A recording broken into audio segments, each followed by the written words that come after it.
أعوذ بالله من الشيطان الرجيم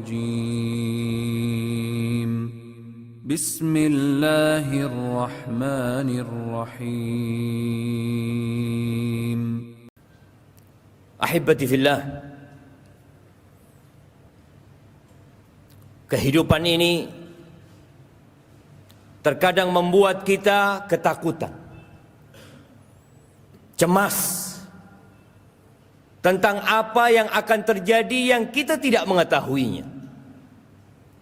Ada banyak fitnah-fitnah yang membuat sebagian manusia yang kemarin berada di saf pertama, yang hari ini entah dia berada di mana. Sebagian orang yang kemarin rajin membaca Al-Quran, yang mungkin hari ini sudah tidak lagi membuka Al-Quran.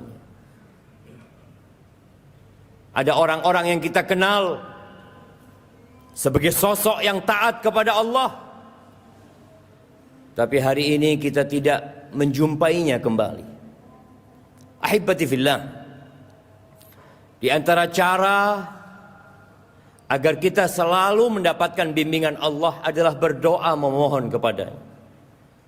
Kita perlu mengecek, mengoreksi doa-doa yang kita panjatkan. Kita tahu Allah tidak pernah ingkar janji. Allah mengatakan, ud'uni astajib lakum. Berdoalah kepada aku, kata Allah, pasti aku kabulkan. Jangan-jangan isi doa kita hanya meminta dunia. Faminan nas may yaqulu rabbana atina fid dunya wa ma lahu fil akhirati min khalaq. Ada sebagian manusia yang berdoa memohon kepada Sang Pencipta. Apa yang dia katakan? Rabbana. Dia panggil Allah dengan namanya. Rabbana atina fid dunya. Berikan kepada kami kebahagiaan di dunia. Bas, dia hanya meminta kebahagiaan di dunia, kebaikan di dunia. Wa ma lahu fil akhirati min khalaq. Tapi di akhirat dia enggak akan mendapatkan apa-apa. Ada sebuah doa yang kalau hari ini jamaah yang hadir pulang membawa doa ini, insya Allah itu sebuah keberuntungan yang nyata. Abu Hurairah radhiyallahu taala anhu meriwayatkan, sebagaimana disebutkan dalam Sahih Muslim, bahwa di antara doa yang dipanjatkan Nabi alaihi salatu wassalam, beliau mengatakan, Allahumma aslih li dini alladhi huwa ismatu amri, wa aslih li dunyaya allati fiha ma'ashi, wa aslih li akhirati allati fiha ma'adi, waj'alil hayata ziyadatan li fi kulli khair, waj'alil mauta rahatan li min kulli syarr. Hafalkan doa ini. Tidak hafal bahasa Arabnya, baca bahasa Indonesia. Rasulullah sallallahu alaihi wasallam mendapatkan sebuah keistimewaan dari Allah yang tidak diberikan kepada orang lain, di mana beliau bisa menyusun kata-kata yang pendek dengan makna yang luas. Beliau mengatakan, utitu jawami'al kalim. Dikaruniakan kepada aku kalimat-kalimat yang pendek tapi mengandung makna yang mencakup. Coba kita renungkan doa Nabi alaihi salatu wassalam.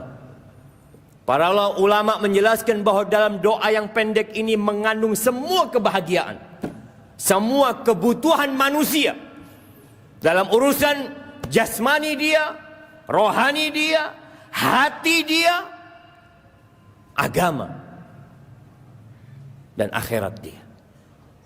Yang pertama beliau mengatakan, Allahumma aslih li dini.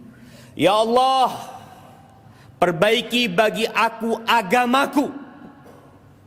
Alladhi huwa ismatu amri. Yang agama ini adalah pegangan hidupku, ya Allah. Ahibati fillah, memohon kepada Allah agar diperbaiki agama kita. Tidak semua yang beragama benar agamanya.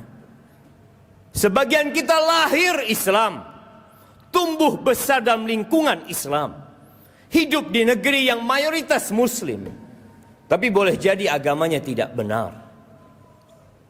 Tatkala kita memohon kepada Allah agar diperbaiki agama kita, yang merupakan pegangan hidup kita, kita minta supaya kita ikhlas dalam beramal. Yang kedua, kita minta kepada Allah agar kita beragama sesuai dengan tuntunan Nabi Muhammad SAW. Kalau menyetir mobil aja ditulis di pinggir jalan, jangan nyetir sakarepe dhewe. Jangan semaunya nyetir motor, nyetir mobil. Ada aturan yang harus diikuti. Di sini kita memohon kepada Allah agar dalam beragama kita mengikuti aturan sesuai dengan yang diinginkan Allah, ikhlas lillahi ta'ala, dan mengikuti contoh dari Rasulullah sallallahu alaihi wasallam. Karena apabila kita beramal, dua syarat ini tidak terpenuhi, sia-sia kita beramal. Walaupun kita beranggapan kita sedang beribadah, aku sedang mendekatkan diri kepada Allah Azza wa Jal, ya. Tapi kata Nabi sallallahu alaihi wasallam, man amila amalan laisa alaihi amruna fahuwa radd. Barang siapa yang beramal sebuah amalan yang tidak ada tuntunannya dari kami, ditolak. Apa kata Nabi SAW? Inna rajula la yusalli salata 60 sana walam tuqbal lahu salah. Ada orang yang solat selama 60 tahun dia solat. Kalau sejak umur 10 tahun dia solat, atau 7 tahun dia solat, sekarang umur dia sudah 67 tahun. Satu pun solatnya tidak ada yang diterima. Sia-sia. Maka kita perlu berdoa memohon kepada Allah agar diperbaiki agama kita, agar benar kita beragama sesuai dengan yang Allah inginkan. Karena itu pegangan hidup kita. Sebagian manusia meremehkan urusan agama. Bahkan banyak grup tatkala kita bicara agama, agama jangan dibawa-bawa kata mereka. Subhanallah. Apa yang akan kita bawa tatkala kita meninggalkan dunia ini? Agama kita, bukan KTP kita. Permintaan kedua Nabi sallallahu alaihi wasallam, wa aslih li dunyaya allati fiha ma'ashi. Ya Allah, perbaiki buat aku duniaku, yang di situ aku hidup. Islam ini agama yang memikirkan dunia dan akhirat. Setelah meminta agama, meminta urusan dunia, kita hidup di dunia, kita butuh biaya untuk sekolah anak-anak kita, kita butuh makan, kita butuh tempat tinggal. Maka kita memohon kepada Sang Pencipta agar diperbaiki, agar hasil yang kita dapatkan halal, sehingga kita makan yang halal. Dalam doa itu kita memohon kepada Allah agar kita dikasih rumah yang luas. Karena itu juga faktor kebahagiaan seseorang. Kita dikasih kendaraan yang nyaman. Kita minta kepada Allah istri yang soleha. Allahumma aslih li dunyaya allati fiha ma'ashi. Perbaiki buat aku duniaku ya Allah. Di situ aku hidup. Pendek kata-katanya, tapi mencakup segalanya. Mendapatkan pekerjaan yang baik, yang nyaman, yang halal. Memiliki kendaraan, sandang pangan tercukupi, diberi hati yang menerima. Karena apa gunanya harta berlimpah ruah kalau kita rakus dan tidak pernah puas? Maka doa minta sama Allah agar diperbaiki dunia kita. Yang ketiga, beliau mengatakan wa aslih li akhirati. Perbaiki buat aku akhiratku, yang di situ tempat kembaliku ya Allah. Wallahi kita memohon kepada Allah agar kita tetap istiqamah dalam agamanya.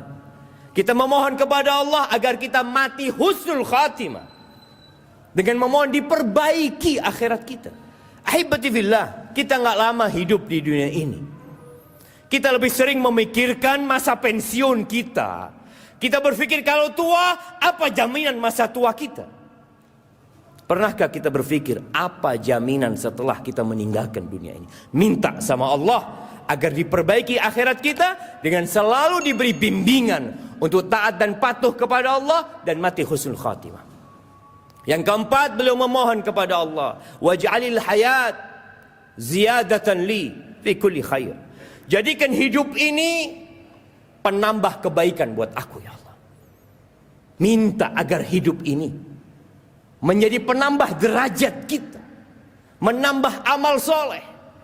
Khairun nas man tala umruhu wa hasuna amaluhu. Sebaik-baiknya manusia adalah yang panjang umurnya dan baik amalannya. Kita minta hidup kita isinya kebaikan. Waj'alil mauta rahatan lana min kulli syarr. Dan jadikan kematian itu tempat istirahat dari segala keburukan. Sehingga kita berhenti berbuat dosa. Kesian tatkala kita melihat ada orang yang panjang umurnya jauh dari rumah Allah. Rumahnya dekat dengan masjid, tapi langkahnya sulit datang ke rumah Allah Azza wa Jal. Ke tempat maksiat, dia bersegera. Maka kita minta kepada Allah agar dijadikan kehidupan ini sebagai penambah kebaikan kita, dan kematian sebagai pemutus dari segala keburukan kita. Hafalkan doa ini, baca, hayati, dan ingat. Tanpa bimbingan Allah, tanpa bantuan Allah, kita tidak akan bisa selamat hidup di dunia ini. Sedangkan kita mayoritas, sedangkan kita banyak jemaah. Kita banyak. Berapa jumlah umat Islam di Indonesia? Tapi apa yang bisa dilakukan umat Islam? Seharusnya mereka mewarnai negeri ini.